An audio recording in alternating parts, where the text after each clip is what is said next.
What's up there, crazy gamers? This your boy Corey of VG Kingdoms, and I'm here to talk to you about one of the latest games out there right now, Mortal Kombat Deception. Since Mortal Kombat's early days, back on the Super Nintendo and Sega Genesis, Mortal Kombat has made its own little touch on the way fighting games are played today. And now, since the release of Deadly Alliance a few years back, Mortal Kombat Deception touches that up a notch and just kicks the whole series off into a whole different level. If you played Deadly Alliance that came out a few years ago, then playing Mortal Kombat Deception won't be as hard for you to get used to. The controls are basically the same and everything moves in the same fashion. It's just that Mortal Kombat Deception, it just, it takes what Mortal Kombat Deadly Alliance had and it just brings everything up a notch, and it just makes the game better, and it truly launches Mortal Kombat into a new direction. Mortal Kombat Deception has 5 modes of play. It has the regular combat mode, which takes you through the tournament of fighters to fight the boss at the end, Onaga.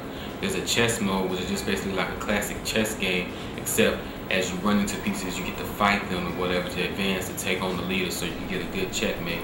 There's a puzzle mode, which is like just a regular old puzzle game with, a Mortal Kombat flavor added to it.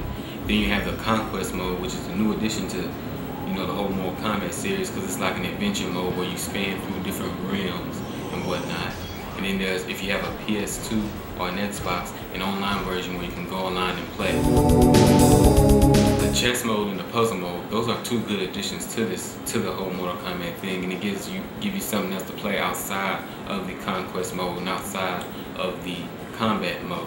But generally, after I play like the chess mode one time through, I'll just decide to go right back and play the combat mode, because I find the combat mode a little bit more fun than the chess mode. And the puzzle mode is a good addition too, but I prefer the combat mode over the puzzle mode, because the puzzle mode is good, but it doesn't give me a lot that I can actually do, and it's not too, enthusiastic, and it doesn't make me say each time I go and play the game that the first thing I want to do is play the puzzle mode. But the concept and idea of the puzzle mode was a pretty good idea. Conquest mode gives you kind of like a backstory of how everything happened, and then it leads up to the end, and after you see what happens at the end, you go back to combat mode, and you just have to figure out which one is the real ending, how does Mortal Kombat actually end. In combat mode, which is the mode that I would normally play in and I really like, you go through different fighters. We have some past fighters and characters that you played with, like Sub-Zero, and Scorpion, and Jade, and Sindel. And if you have a GameCube, there's Goro and Shao Kahn exclusively for the GameCube. And the reason they're exclusively for the GameCube is because the GameCube, you can't go online and play it like you can play the PS2 and the Xbox online. So that kind of makes up for, the loss on the GameCube, as well as there's some characters that are already unlocked when you first start playing the game. So you don't have to go and find them and unlock them during the conquest mode. All in all, I must say about Mortal Kombat that the graphics of Mortal Kombat, just came so far from, its olden days. It actually, the whole 3D use of the 3D environment is used throughout the whole game real good.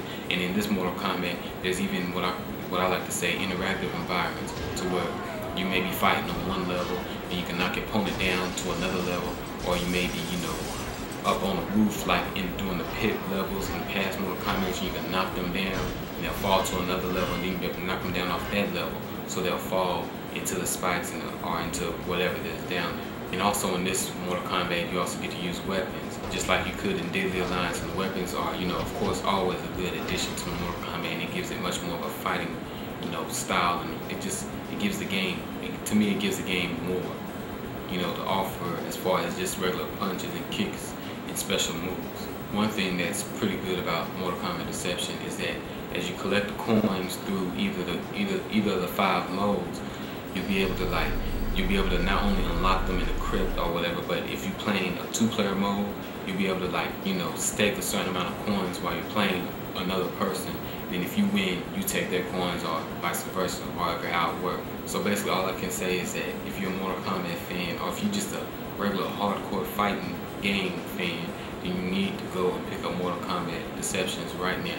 If you have to rent it, go rent it. If you don't want to buy it, if you don't want to pay full price, I'm sure that you can find a pretty good, retailer that'll sell it to you at least $10 cheaper, or borrow it from a friend and then take from them, don't give it back. I don't care. You need to go get this game and you need to play it, because as you play it, you will just like it, and you play it more and more and more and more. The gameplay is just great.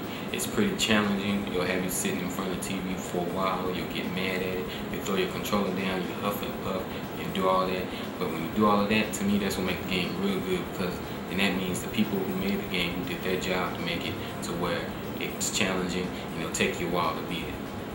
So all I can say right now is finish it.